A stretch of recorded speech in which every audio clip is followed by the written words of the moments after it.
Hello students, तो कैसे आप सब। हम सॉल्व कर रहे हैं ब्लैक बुक और ये स्ट्रेट लाइन का हमारा पार्ट है जिसमें हम 51 से लेकर 60 तक सवाल सॉल्व करने वाले हैं। तो लाइट रे emerging from the point source placed at P is reflected to point Q in the x-axis. If the reflected ray passes through R, then abscissa of Q is. तो सबसे पहले समझते हैं क्वेश्चन में हमें दिया क्या है और करना क्या है। डायग्राम बना लेते हैं। इन्होंने कहा है कि भाई यहाँ पे एक पॉइंट सोर्स है P, ठीक है, और यहां से एक लाइट मारी हमने एक्स एक्सिस की तरफ। तो ये ऐसे यहां से लाइट मारी हमने, ये टकराई किस पॉइंट पे, क्यू पॉइंट पे टकराई, और फिर टकरा के ऐसे चली गई किस तरफ, आर की तरफ चली गई। आर क्या है अपना 6,7। कहाँ गया आर, ये रहा 6,7। ठीक है, तो हमसे ये क्यू पूछा है। क्यू क्या होगा, x,0, क्योंकि एक्स एक्सिस पे टकराई है तो x,0 रहेगा। तो अपने को क्यू के कोऑर्डिनेट्स निकालने हैं। तो उसके लिए देखो अपन क्या करते हैं, पहले तो इस लाइन का रिफ्लेक्शन ले लेते हूं मैं। ठीक है, इधर आर डैश, और एक्स एक्सिस के अगर रिफ्लेक्शन लिया है तो ये मेरे कितना हो जाएगा, -6, नहीं कितना हो जाएगा, 6,-7 हो जाएगा। ठीक है, और इन दोनों को मैं ज्वाइन कर लेता हूं। तो एक ये लाइन बन गई नई पी आर डैश। तो मैं क्या करूंगा, सबसे पहले equation of P R dash निकाल लूंगा सिंपली। तो वो कितना आएगा मेरे पास, y+7 बराबर -7 - 3 अपॉन -6 - 1 और x-6। ठीक है, तो ये आ जाएगा y+7 बराबर -10/5 x-6। तो ये आ गया y+7 इक्वल टू -2x + 12। और अपने पास इक्वेशन कितनी आ जाएगी, y+2x = 5। लो भाई, इस पी आर डैश लाइन की इक्वेशन आ गई अपने पास। और अपने को एक्चुअली में निकालना क्या है, ये क्यू कोऑर्डिनेट निकालना है ना। तो फॉर क्यू y = 0 कर दो। तो y = 0 करोगे तो x = कितना आ गया, 5/2 आ गया। लो भाई, आंसर आ गया। ऑप्शन में है क्या, हाँ ये रहा ऑप्शन, ये करेक्ट हो गया। चलो अगले सवाल पे चलते हैं। 52, if axes are rotated through 60° in anti-clockwise sense, find the transformed form of equation. तो x6 को ही रोटेट कर दिया अपन ने। हमारी इक्वेशन है x² - y² = a²। ठीक है, और एक्सिस को रोटेट कर दिया तो हमसे पूछे नए इक्वेशन कैसे दिखेगी। तो सबसे पहले एक काम करते हैं, जैसे कि x, y अपने ओल्ड कोऑर्डिनेट्स हैं, तो वैसे ही x कैपिटल Y में मान लेता हूँ न्यू कोऑर्डिनेट्स। ठीक है, और रोटेशन का फंडा क्या है, रोटेशन का फंडा ये है कि x, y, ठीक है, will be equal to cos 60° minus sin 60°। ठीक है, sin 60° cos 60°। ठीक है, और कैपिटल X कैपिटल Y। ये फंडा है रोटेशन का। ठीक है, क्योंकि 60° से रोटेट कर रहे हैं तो 60 भर दिया, रोटेशन मैट्रिक्स होती है ये अपनी। ठीक है, तो इसको सॉल्व करते हैं। तो cos 60° कितना होता है अपना, 1/2। sin 60° हो जाएगा √3/2, √3/2 और 1/2। और ये आ गया x कैपिटल Y। बस इनको मल्टीप्लाई करते हैं अपन। तो अपने को x की वैल्यू कितनी मिल जाएगी, X/2 माइनस √3/2y, और दूसरी क्या मिलेगी यहाँ से, y = √3/2x + 1/2y। तो अपने पास देखो यहाँ पे छोटा x की वैल्यू आ गई है, छोटे y की वैल्यू आ गई है, और बस इस इक्वेशन में पुट करके अपन इसको सॉल्व करेंगे। सही है, तो ये कितना आ जाएगा, कैपिटल X/2 माइनस √3/2y का whole square minus √3/2x + 1/2y का होल स्क्वायर बराबर a²। बस इसको सिंप्लीफाई कर लेना।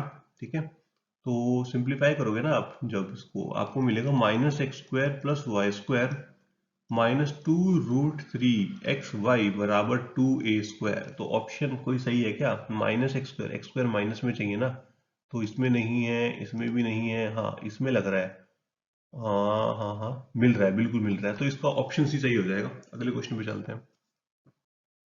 The straight line 3x + y - 4 = 0। तीन स्ट्रेट लाइन दी है और एक ट्राइंगल बना रही है ये। ठीक है, तो हमसे पूछा है कि ये किस प्रकार का ट्राइंगल बना रही है, उस ट्राइंगल के बारे में जानकारी साझा करो। पता लगाओ। सबसे पहले तो एक ट्राइंगल अपन अपनी तरफ से ही बना लेते हैं, एक छोटू सा बेसिक सा ट्राइंगल, जिससे कि अपने को समझ आए कि अपने पास है क्या क्या। तो ये एक मैंने ट्राइंगल बना लिया, ए बी और सी, ठीक है। और ये मेरा क्या है line, 3x plus y equal to 4। ये मेरी लाइन है x plus y equal to 0, और ये मेरी लाइन है x plus 3y equal to 4, ठीक है। अच्छा, सबसे पहले तो बेसिक सा काम ये है कि अपन इनका इंटरसेक्शन पॉइंट बड़े आराम से निकाल सकते हैं, उसमें कोई भी बिल्कुल बहुत बड़ी वाली बात नहीं है ना। ए का इंटरसेक्शन पॉइंट कितना आ जाएगा अपना, ये इसको सॉल्व करने पर 1,1, इसको और इसको सॉल्व करने पर मुझे कितना मिल जाएगा 2,-2, और इसको सॉल्व करने पे -2 और 2। तो यहां तक तो अपने कोई बिल्कुल बड़ी बात नहीं है, ठीक है। तो अब नेक्स्ट स्टेप क्या रहेगा, आइसोसेलेस ट्राइंगल पता लगाना है अपने को, मतलब आइसोसेलेस है, इक्विलेटरल है, राइट एंगल है, क्या है। तो इसका देखो सिंपल सा फंडा होता है कि भाई cos A equal to A B का स्क्वायर प्लस ए सी का स्क्वायर माइनस बी सी का square upon twice of A B A C, ठीक है। अगर ये क्वांटिटी लेस देन 0 होती है तो हमारा एंगल हो जाता है ऑब्ट्यूज, ठीक है।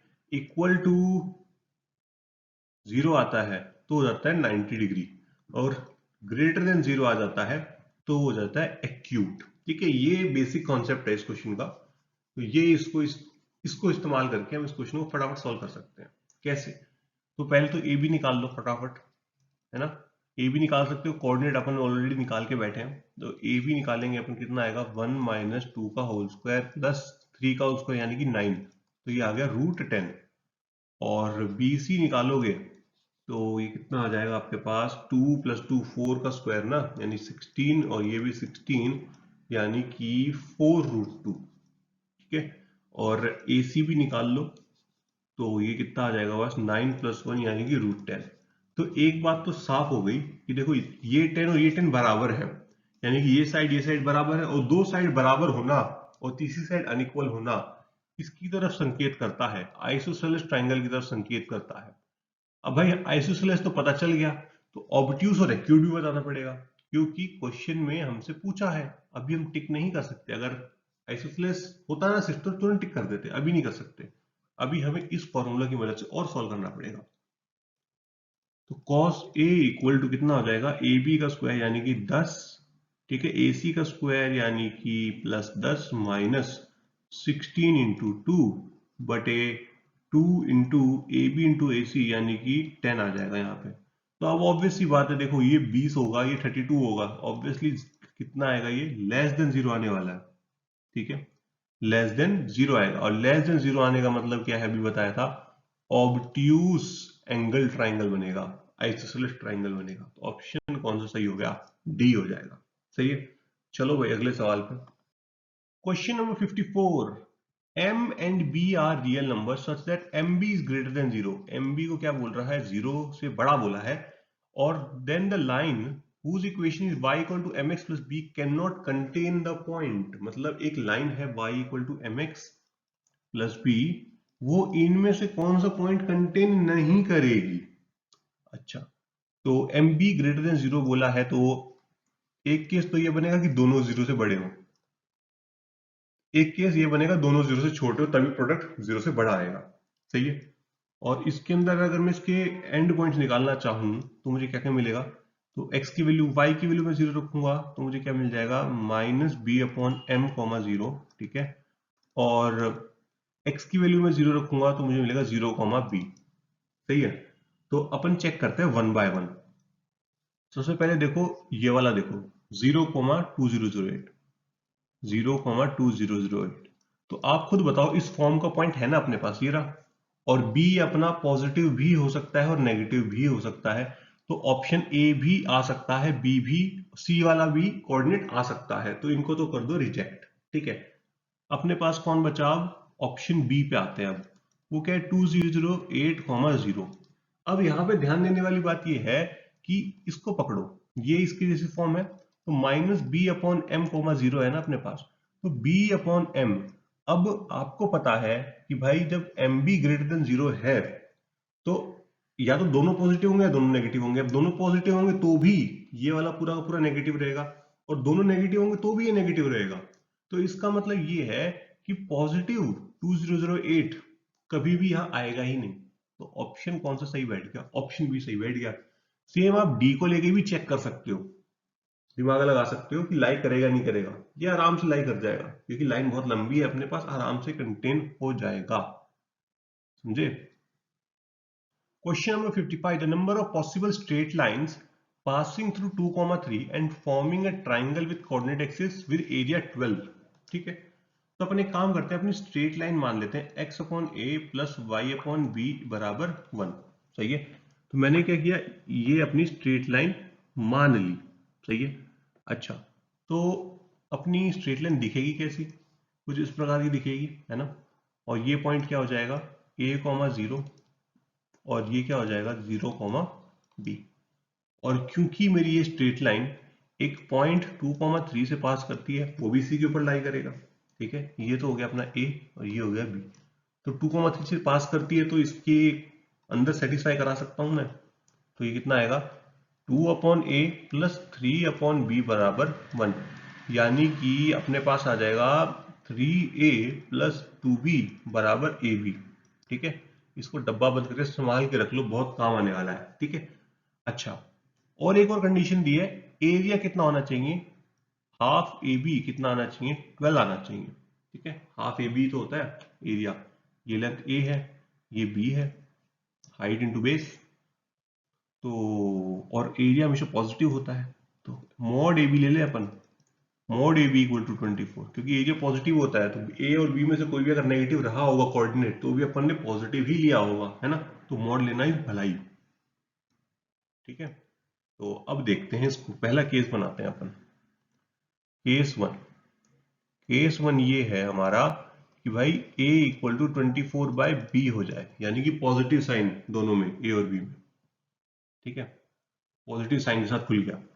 तो इसके अंदर पुट करते हैं अपन ये वाली कंडीशन, तो अपने पास कितना आएगा, या फिर b इक्वल टू भी ले सकते हैं अपन, कुछ भी ले लो, एक ही बात है, a निकालने में ज्यादा मजा आएगा। चलो, तो 3a प्लस 48 अपॉन a बराबर a इंटू 24/a हो जाएगा। ठीक है भैया, तो यहाँ पे ये a टाटा हो जाएगा, और अपने पास 3 का भाग लगा सकते हैं क्या अपन, लग तो रहा है। तो ये a हो जाएगा और 3 का भाग इसमें लगेगा ना, तो ये आ जाएगा 16। ठीक है, 16, और a का भी मल्टीप्लाई कर देता हूँ, a² प्लस 16a बराबर हो जाएगा आपके पास कितना। अच्छा, ये तो 8 हो जाएगा कट के, और उसको उधर बुला ले, तो ये हो जाएगा आपके पास -8a बराबर 0। ये आपकी इक्वेशन बन के आ गई, क्वाड्रेटिक इक्वेशन। तो इसके रूट्स निकाल लो फटाफट अब। तो इसके रूट्स क्या क्या निकलेंगे, तो ये अपनी बन जाएगी a-4 का होल स्क्वायर बराबर 0, मतलब एक ही रूट आएगा, a इक्वल टू 4। तो a इक्वल टू 4 आएगा, तो एक b की वैल्यू भी निकल के आ जाएगी, कितना हो जाएगा 6। ठीक है, तो 4,6, एक लाइन तो यहां से बन गई, एक लाइन बन गई यहां से।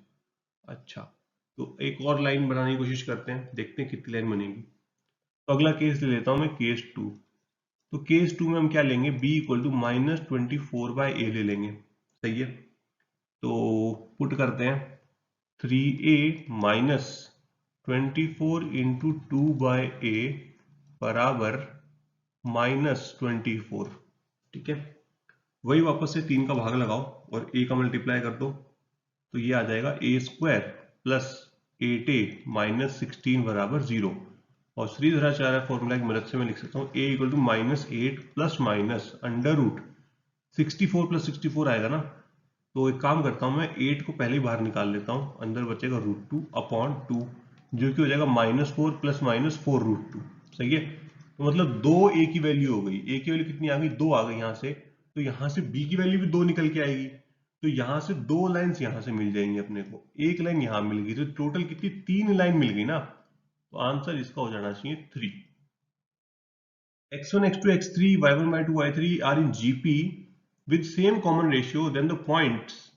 अच्छा, तो सिंपल क्वेश्चन है, बिल्कुल भी कुछ टेढ़ा मेढ़ा नहीं है। तो अपन एक काम करते हैं, x1 x2 x3 को अपन मान लेते हैं a/r, ठीक है, a और ar, ठीक है। और सिमिलरली y के लिए भी मान लेते हैं अपन b/r, कॉमन रेशियो सेम बोला है तो इसलिए मैं r ही ले रहा हूं, b और br, ठीक है। और इससे ये जीपी में है, ठीक है।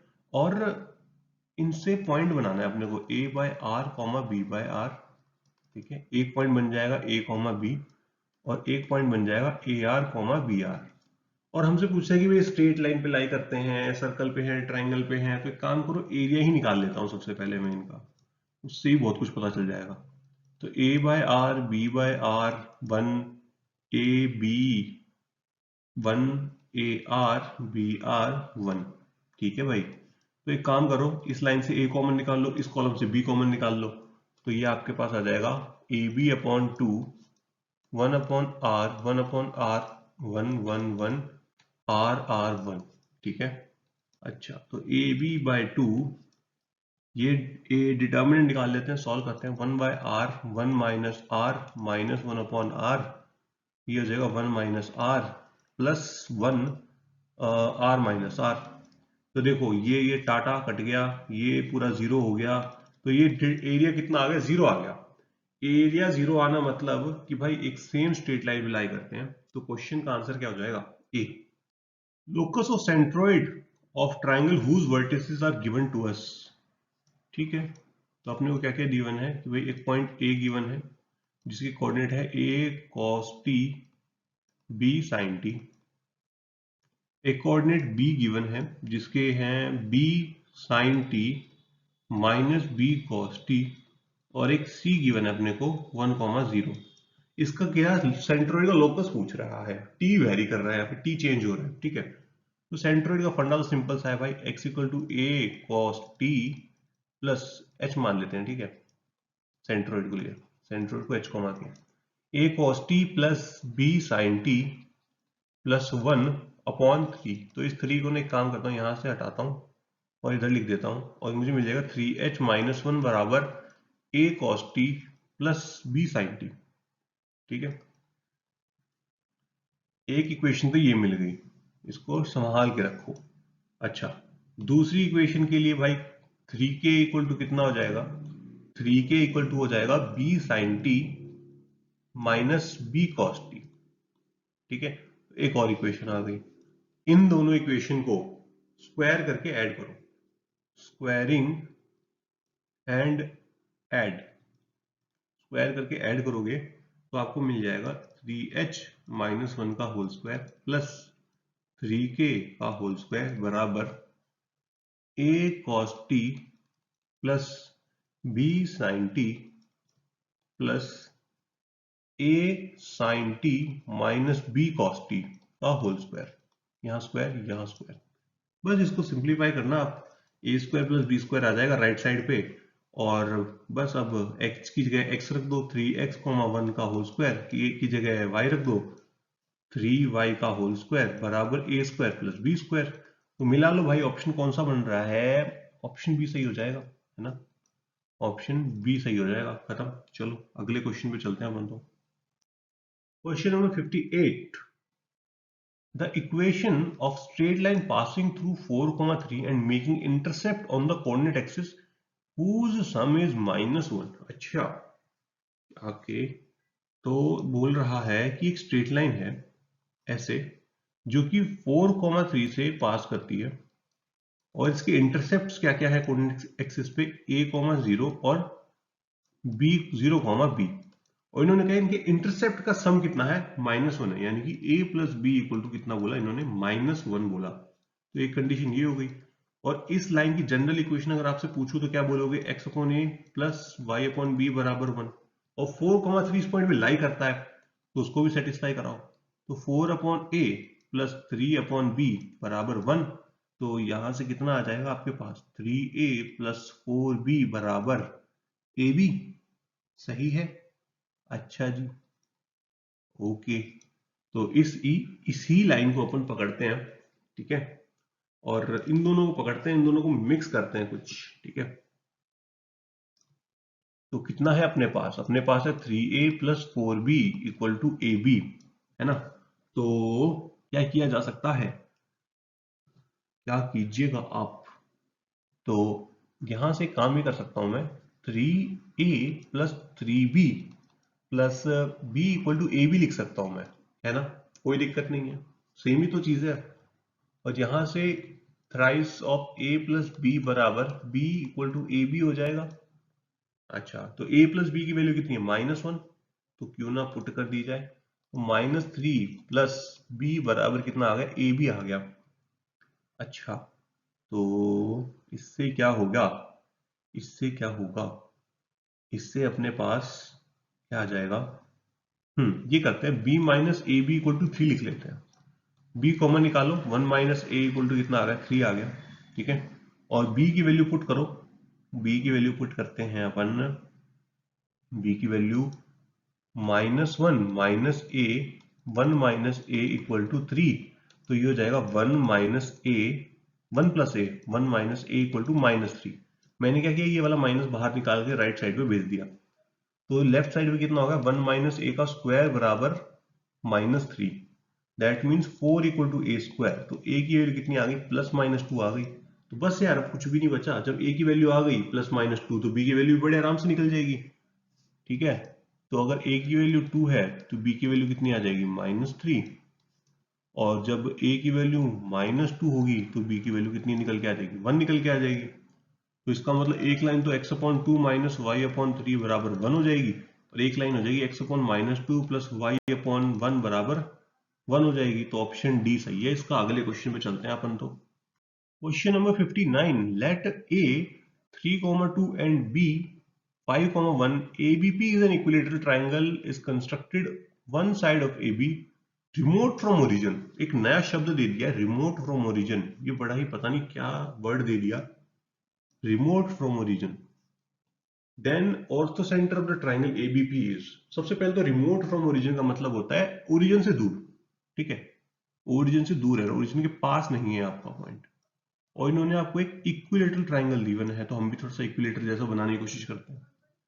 तो इन्होंने कोऑर्डिनेट्स दिए मैंने, तो मैं इस कोऑर्डिनेट का नाम लिखता हूँ a 3,2, इसको बोल देता हूँ मैं b 5,1, और इस कोऑर्डिनेट को मैं बोल देता हूँ p x, y, ठीक है। ओके, तो हमको बोला है कि भाई ऑर्थो सेंटर बताओ इस ट्राइंगल का। अब क्योंकि इक्विलेटरल ट्राइंगल है, इक्विलेटरल ट्राइंगल के अंदर orthocentre equal to centroid equal to circumcentre होता है अपना, ठीक है। तो मैं अगर सेंट्रोइड निकालना सबसे ज्यादा आसान रहता है, आपको भी पता है ये बात, तो ऑर्थो सेंटर से आसान सेंट्रोइड निकालना होता है, ठीक बात है। तो अगर मैं p के कोऑर्डिनेट्स निकाल सकूं तो मैं इसका सेंट्रोइड बहुत आराम से निकाल पाऊंगा, है ना। तो p के कोऑर्डिनेट्स निकालने पे थोड़ा सा दिमाग लगाते हैं अपन। कैसे? सबसे पहली बात तो, क्योंकि ये इक्विलेटरल ट्राइंगल है, तो AP = BP हो जाएगा। तो ये x - 3 का होल स्क्वायर प्लस y - 2 का होल स्क्वायर बराबर x - 5 का होल स्क्वायर प्लस y - 1 का होल स्क्वायर हो जाएगा, ठीक है। डिस्टेंस फॉर्मूला भाई, रूट भी तो होता है इधर, मैंने रूट को पहले ही डाटा कर दिया, ठीक है। तो अपने पास यहाँ पे कितना आएगा? इस ब्रैकेट्स को खोलते हैं अपन, सिंप्लीफाई करते हैं। x² + 9 - 6x + y² + 4 - 4y बराबर x² + 25 - 10x + y² + 1 - 2y। देखिए भाई कौन कौन कट रहा है, x² y² तो खुले खुले कट रहे हैं, और बाकी को कंबाइन करते हैं तो 4x, ठीक है, -2y, और 25 - 9 कितना आ जाएगा? 16, ठीक है। कुछ मिस तो नहीं हुआ? हाँ मिस हो गया ना, देखो ये 4 भी तो है, और ये 5, इसमें से 5 और कम करना पड़ेगा। नहीं, 5 कम क्यों करेंगे? ये 26, इस साइड 26 हो जाएगा, ठीक है। और इधर कितना हो जाएगा? 13 हो जाएगा, तो इतना 13 बचेगा। तो ये इक्वेशन आ गई अपनी, किसकी? एक कंडीशन आ गई, किसी लाइन की इक्वेशन नहीं है, कंडीशन आ गई, रिलेशन आ गया x और y के बीच में। बट एक और चाहिए, वो कहां से लाओगे? अच्छा, सबसे पहले मुझको ये लेंथ बता दो, ए बी लेंथ बता दो कितनी आएगी। तो 3 - 5 यानी कि 4, 3 - 5 का होल स्क्वायर 4, और 2 - 1 का 1, तो ये √5 आ गई। और इस ट्राइंगल का एरिया कितना होता है? ट्राइंगल का एरिया होता है √3/4 a², क्योंकि इक्विलेटरल ट्राइंगल है ना। √3/4 a² यानी कि 5, तो ये हो जाएगी 5√3/4। अच्छा, यहां से भी एक और कंडीशन आप निकाल सकते हो बड़े आराम से। कैसे? हाफ, ठीक है, यहां आ जाएगा 3 2 1 5 1 1 और x/1, और ये किसके बराबर हो जाएगा? 5√3/4 के इक्वल हो जाएगा ये। सही है। एरिया की कंडीशन कितनी आ गई थी अपने पास? हाफ 311, ठीक है, 311 नहीं, सॉरी, 321 511 x/1 इक्वल टू 5√3/4, ठीक है। तो इसको एक्सपैंड करता हूं, क्या करूंगा? एक्सपैंड करो फटाफट। एक्सपैंड करने पे मुझे यहां से कंडीशन मिल जाएगी 2y प्लस एक्स बराबर 14 प्लस 5√3/2। तो अपने पास दो कंडीशंस आ चुकी हैं।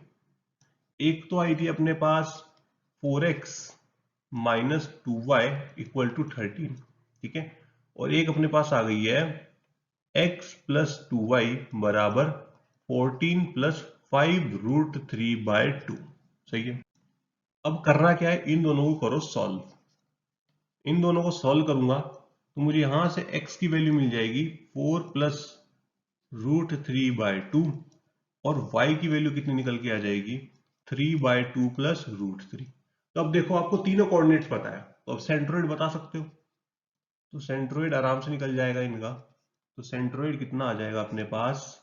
3 plus 5 plus 4 plus √3/2 upon 3, comma 2 plus 1 plus 3/2 plus √3/3, और इसको सिंप्लीफाई करता हूं मैं तो मुझे मिलेगा 4 प्लस √3/6, कॉमा 3/2 प्लस √3/3। ऑप्शन मिला लेते हैं, डी सही बैठ रहा है तो ऑप्शन डी करेक्ट हो जाएगा। अपन चलते हैं अगले प्रश्न की ओर। Question number 60, area of triangle formed by the lines through 6,0 0.6,0 and a perpendicular distance of 5 from 1,3। अच्छा, और लाइन y इक्वल टू 16, तो मतलब एरिया ऑफ ट्राइंगल पूछा है, बट किस ट्राइंगल का, उसके बारे में देखो काफी सारी इंफॉर्मेशन दी है इन्होंने। वो क्या है? सबसे पहली बात तो इन्होंने कही है कि इन्होंने एक बात ये कही है कि भाई एक तो पॉइंट 6,0 है, 6,0 आपका यहां कहीं लाई कर जाएगा, ठीक है, और एक लाइन है जो कि 5 से 1,3 डिस्टेंस दूर है। कितनी दूर है? 1,3 डिस्टेंस दूर है 5 से। अच्छा, 5 से 1, सॉरी सॉरी सॉरी, उल्टा बोल दिया मैंने, 1,3 से 5 डिस्टेंस दूर,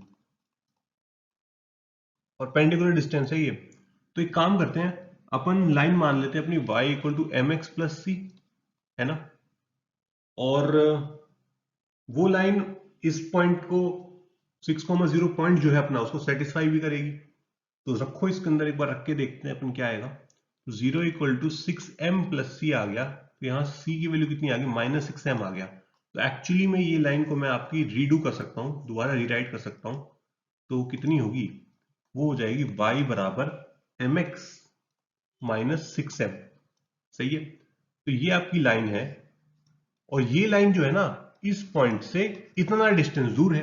तो आओ लगाएं फॉर्मूला। तो ये आपके पास आ जाएगा -m +3 +6m अपॉन √1 + m² बराबर 5। सही है। तो इसको बस खोलते हैं अपन। तो ये आ जाएगा आपके पास 5m + 3, ठीक है, इक्वल टू 5 1 + m², और दोनों तरफ स्क्वायरिंग करते हैं। 25m² + 9 प्लस कितना आ जाएगा? 3 5 15 इंटू 2 मतलब 30m, और सामने आ जाएगा 25 + 25m²।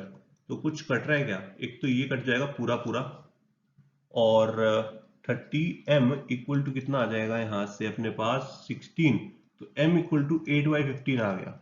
लो, तो अपने को लाइन की इक्वेशन भी पता चल गई भाई। लाइन क्या है आपकी? आपकी लाइन है y इक्वल टू 8/15x, ठीक है, -6 × 8/15। तो वो लाइन ड्रॉ करते हैं सबसे पहले। अब तो उसका x कोऑर्डिनेट कितना आएगा, सॉरी y कोऑर्डिनेट कितना आएगा, x = 0 रखते हैं तो वो आ जाएगा आपके पास यहाँ पे 0, -48/15, ठीक है। और ऊपर y = 16 तक हो रहा है, तो ये लाइन ऐसे करके निकल के बन जाएगी, है ना, यहां से ऐसे करके बन के निकल जाएगी। और ये पॉइंट भी बता दो मुझको, तो इसके अंदर y = 16 रखोगे ना, तो ये पॉइंट आपके पास आएगा 36,16, ठीक है। तो बस अब बस हो गया, बस थोड़ा सा बचा है, देखो सब थोड़ा सा बड़ा, और ये 16 लेंथ है, ठीक है। ये लेंथ कितनी है, ये लेंथ है आपकी, ये लेंथ कितनी है आपकी, आपको एरिया किसका बताना है, सबसे पहले तो ये तो समझो। इन्होंने क्या बोला है, area triangle formed by the line through x 6,0 and perpendicular distance of 5 from this line and line y = 16। तो कौन सा ट्राइंगल बन रहा है, ये वाला ट्राइंगल बन रहा है, ये वाला, इस ट्राइंगल का एरिया पूछा है इन्होंने, ठीक है। तो ये देखो, ये लेंथ तो 16 है, ठीक है, ये वाली हाइट, और ये वाली कितनी है, ये हो जाएगी 30। देखो ये 6 है, ये 36 है पूरी की पूरी, तो ये 30 हो जाएगी। तो बस हाफ बेस इंटू हाइट, तो ये कितना हो गया, 8 हो जाएगा, 240 इसका सही ऑप्शन आंसर है, तो सी करेक्ट हो जाएगा, ठीक है। तो इसी के साथ भाई अपने आज के 60 सवाल तक आप पहुंच गए अपन, ठीक है। तो फिर मिलेंगे अगले वीडियो में, टाटा।